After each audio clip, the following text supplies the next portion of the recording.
Welcome back. In this video, we want to check out how we can get an IP address from a certain website, as well as some additional information about it. So, since we can't really do this with our OWASP because this is a virtual machine that's hosting a website inside of our local network, so it doesn't really have a domain name, or should I say a link. We already have its IP address right here, so we're just going to take a look at how we can get an IP address from some random website online.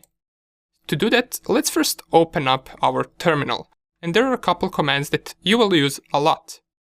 First command, which we already performed in a previous lecture, is called ping. Now, ping command allows us to determine whether a host is online or offline. For example, if I type ping and then the IP address of my OWASP virtual machine and press enter, it will continue pinging the virtual machine, which we can determine that this machine is up and running.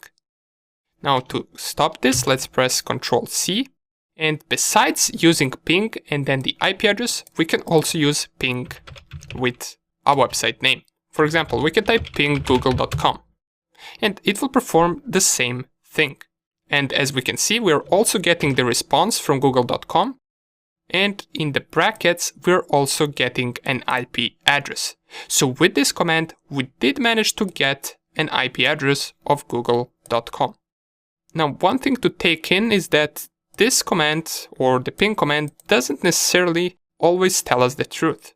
Some websites might block ping probes and we might not be able to ping them, however they could still be online. And we're going to take a look at that later on, but just keep it in mind for now that if the pinging doesn't work, it doesn't necessarily mean that the website is offline. Okay, now another command that you can use to determine the IP address of a website is called host. If you type host, and let's right now use, for example, Tesla, so host tesla.com, it will tell us tesla.com has an address of 199.66.11 and then 62.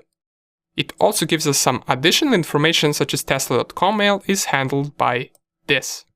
Okay, so this is additional information, but we were mostly interested in this. Don't worry if you get a different IP address for these bigger websites, it's normal, because they're not hosted only on one IP address. And the third way that we can determine is with the help of a command called NSLookup. So if I type NSLookup.com, it will give me a response of my server or my DNS server, or in this case my router, which is hosted at the IP address of 192.168.1.1. And the answer to our question will be down here. The name that we searched is tesla.com, and we got an IP address of 199.66.11 and then 62, which is the same IP address as we got right here. But besides getting an IP address, we can also extract some additional information that is publicly available. We can do that by using a tool called Whois. Now, Whois tool is used for gathering information about details of website registration that the owner of website provides. This usually provides us with some additional contacts such as emails, phone numbers, and also some physical addresses. Let's give it a try. So let's type whois tesla.com. Then we get a bunch of reply right here. We can already see that we're getting some phone numbers right here.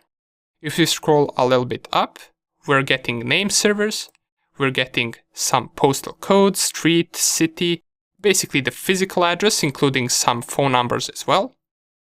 We get information about admin, so we can see the admin name, the organization, street, city, and phone number. Some other information as well, domain status. If we go up, okay, so here is even more information. We get name servers right here. I believe these are the same as the ones that we passed below. We get more phone numbers, some email address as well. So we do get some information right here about the website. Usually, these large outputs will be given for larger websites. For example, if you were to try Whois command on some not that known website, it probably wouldn't give as much information as we got right here. As always, besides of using command line tools, oops, what happened here? Let's clear the terminal.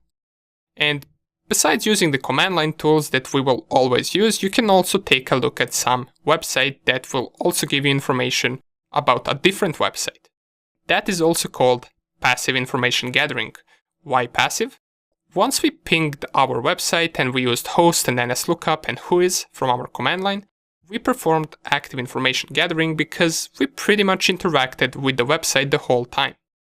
But once you do the same thing through a different website, it's called passive information gathering, because our target website won't be able to see who searched that information for them, because we never interacted with that website. We went through a third-party website that did all of that for us. So for example, we can type website's IP and find some website that will determine the IP of our target.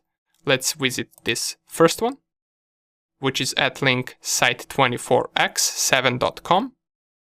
And it pretty much does what it says. It finds an IP address. So if we were to type, for example, www.google.com, find IP, it would give us the IP address of www.google.com. And we can also get some other information if we go to DNS analysis right here. So we do get something right here. Here are the name servers. We got 4 of them, as we should get. We also get reverse lookup. So we can also perform DNS analysis right here and gather information from this third-party website as well. Okay, awesome. But these are all basic things. So we're pretty much just getting the IP address of the website. For now on, we also performed some Google dorking in order to find some useful information that we might need. We did perform whois command that gave us some additional information such as phone numbers, email addresses, and physical location, but these are all basic stuff. We want to get to the technical side of a website. And in the next lecture, we're going to check out a tool called WhatWeb. That is the tool that you will also use a lot, and it's pretty useful in discovering technologies that are behind the website. Nonetheless, thank you for watching, and I will see you in the next lecture.